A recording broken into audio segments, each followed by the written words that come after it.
on a Monday morning, which is a little bit strange. You're here, ready to go. Thank you so much for making Thank you. time. Thank you for reaching out. I'm happy to connect with people. It's really lovely that everyone's, I feel like even though we're isolated, we are kind of coming more together, which is really nice. That's true. I feel a lot closer to the Australia-wide writing community rather than just Yeah, pockets here and there all the time. But definitely. I feel like I even know where you are because I saw your live Facebook Oh yeah, yeah.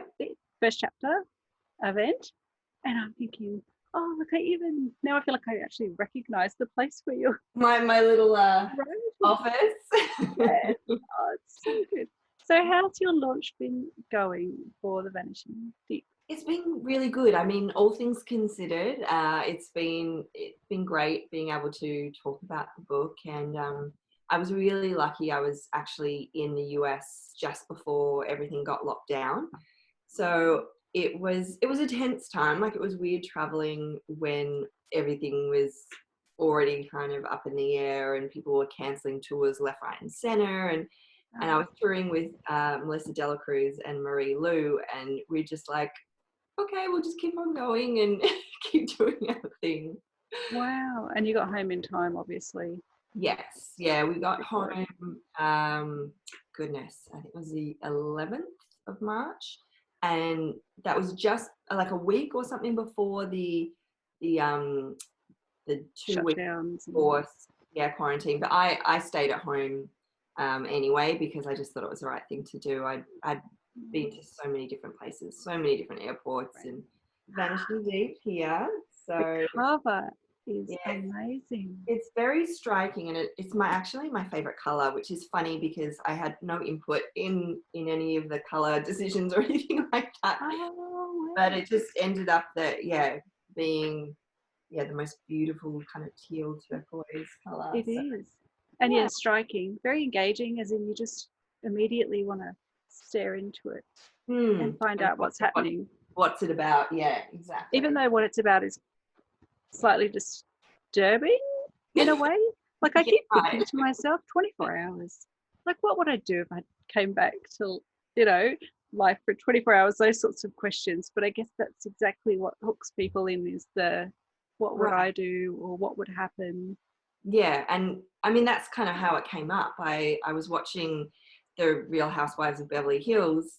Sorry, New York City. I watched both. And yeah, one of the housewives was saying that she had one more day with her late husband, and that's what really stuck with me because it was like, you know, what would you do with 24 more hours with someone you'd lost, and would it be worth it? Because obviously it's going to be a painful time. But in my book, the people who are brought back for 24 hours don't know that they had died and that they only have 24 hours. So it's supposed to be not a stressful situation for these people. It's supposed to be like just really a way for their loved ones to say their final goodbyes. So, Oh, but of course, everything goes wrong, and we do that. It's a bit of a strange thing to do. It's probably the hardest thing for me with writing is making everything go wrong. right, Because I'm a planner in terms of life events. If you're going on holiday or whatever it is, so things don't go wrong because I don't let them. So it's like right, I've made my mistakes, so and so when you get your characters and you're like, you put them up the tree and you throw apples at them mm-hmm. to make your plot work. I'm not. They're like, no, they wouldn't do that. They wouldn't make that mistake. So I've had to be Right, really stern with myself that things go wrong and that's okay. And you have to do that yeah, to push the story on. yeah. I mean, you're right. It is a weird thing. We create these characters that we want people to care for, and then we do terrible things to them, and that's supposedly okay. We're But horrible. yeah, we are. But I mean, the book in its essence is about survival and hope. So, I hope that at the end of it that there is some sense of, that there is some light at the end of the tunnel, and certainly like in the days that we're experiencing right now, the light at the end of the tunnel is really important. We need the hope. Yeah. Hmm. Do you think your film background helps you make these epic sort of landscapes to set all your stories in, you know, the water world and the everything. Do you think that that cinematic scope has helped with Yeah, that? I think so. I mean, I've always loved film. I mean, I grew up knowing I wanted to be involved in the magic of movies. Ever since I saw Jurassic Park, that was like the big aha moment. Like, oh my Oh gosh, my goodness. I can, be involved in making dinosaurs come to life. Even if it's pretend. So I think my brain has always kind of been drawn to these big stories and these fantastical worlds. So that's why I went into film. So I think, yeah, part of it working in film essentially fed into that idea of the cinematic settings, and it's something I certainly aim to create with my books. I want them to be this immersive experience. I want people to feel like they're right there in these big complex worlds. So I think it's a bit of already the way that I was to begin with, Yeah, and also yeah. my experience in film. I loved film as well because I thought I would go. I didn't. I thought I would. Right. But we Okay. needed really good grades to get into film, like the top Yeah. It's to do the hard. courses. We did the electives, but Okay. I remember True Lies and seeing how they'd constructed some of the images in True Lies. You know, Mm. there's an epic bit where he comes out of the water. He's like scuba dived into this mansion, but the That makes water, the mansion, and the sky are all different places, and they had created with. And I know people now would be like, yeah, but back yeah, then it was like, big look deal. what, like Jurassic Park. It's like, look what they did. Yeah. A Like, part of that makes me sad. I'm like, will we ever have those moments again where it's like taking that next leap? Like, because I worked on Avatar in, gosh, it would have been 2009, 2010. And it was, that next leap. It really yeah, felt like, the 3D and just the hyper realism of these immense creatures that we were making. But I don't know if I felt that kind of feeling again going yeah, to the movies where it's been that groundbreaking. And I guess it's difficult to keep, breaking new well, grounds and yeah, yeah. I creating new think, things. and my daughter's watching old Disney, really Oh old, yeah. like because she gets very frightened very easily.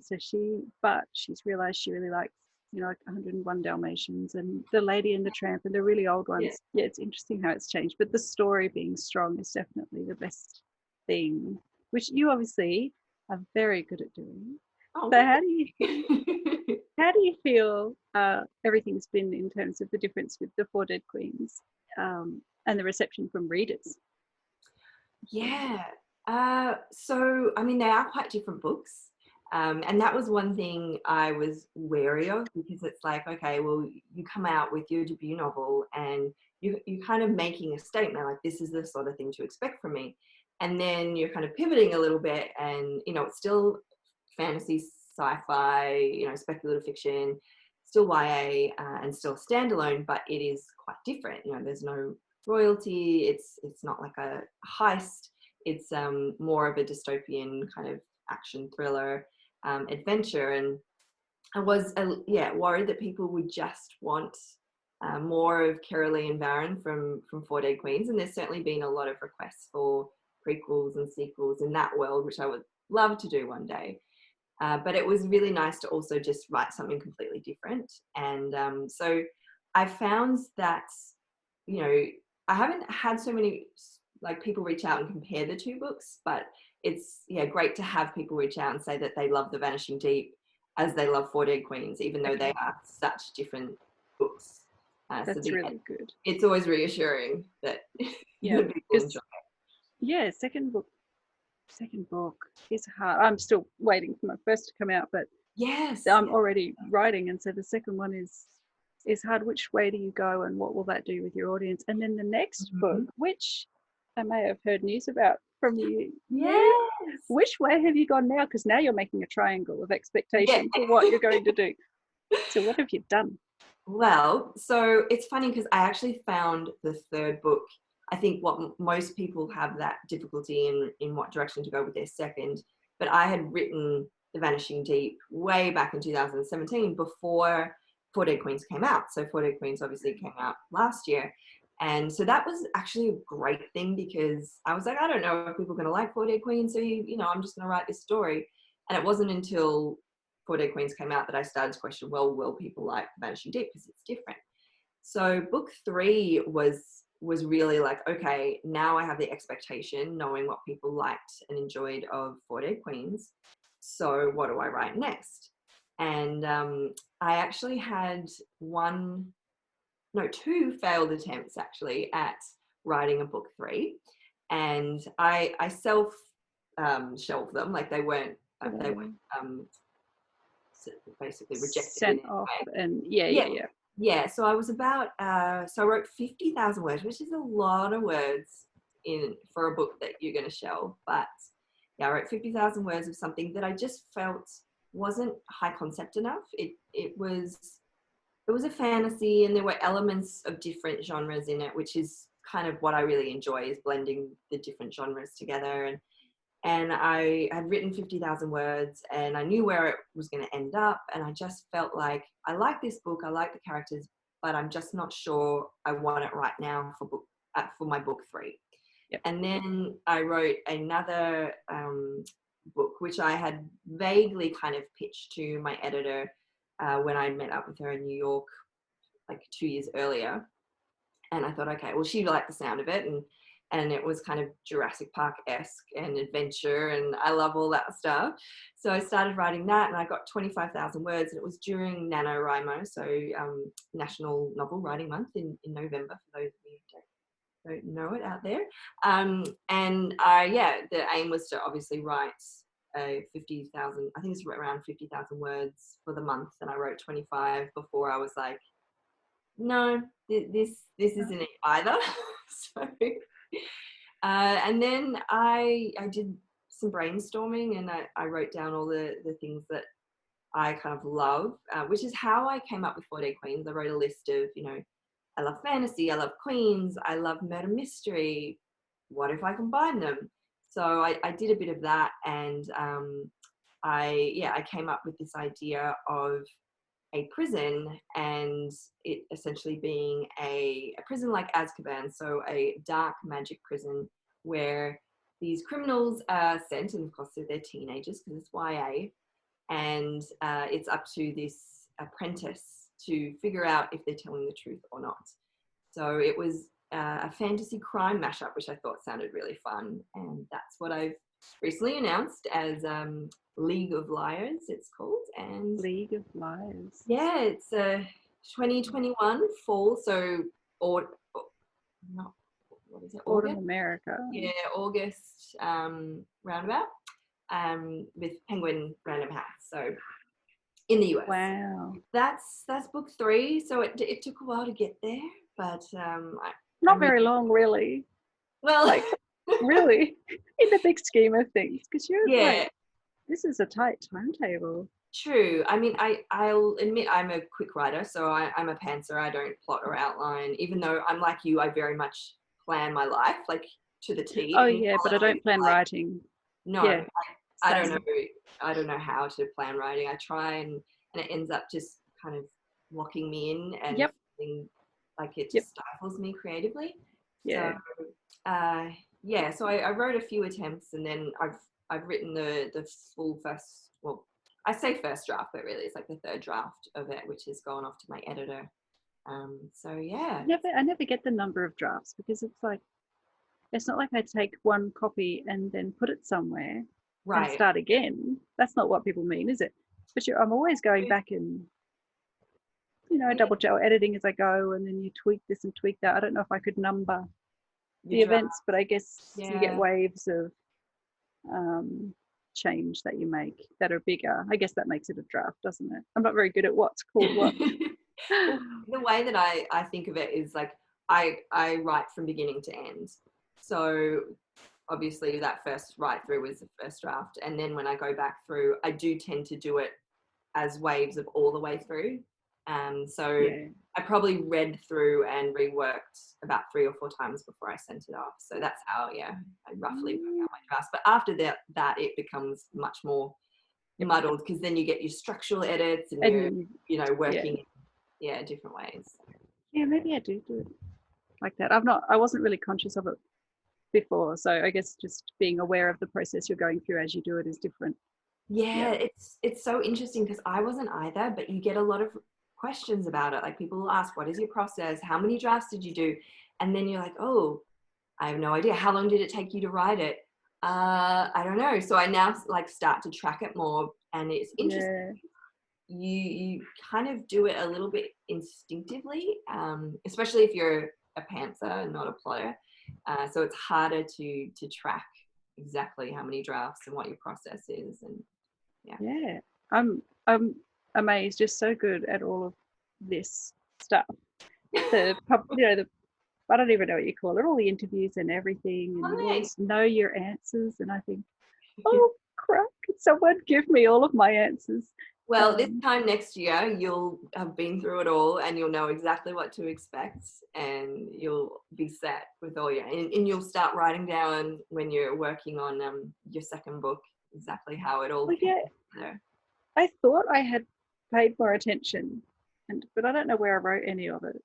Like, I don't really know. I'll have to check file dates. That's the best thing I can do, is if I change the title of the file, and then I can check when it was created and then when it wasn't used anymore.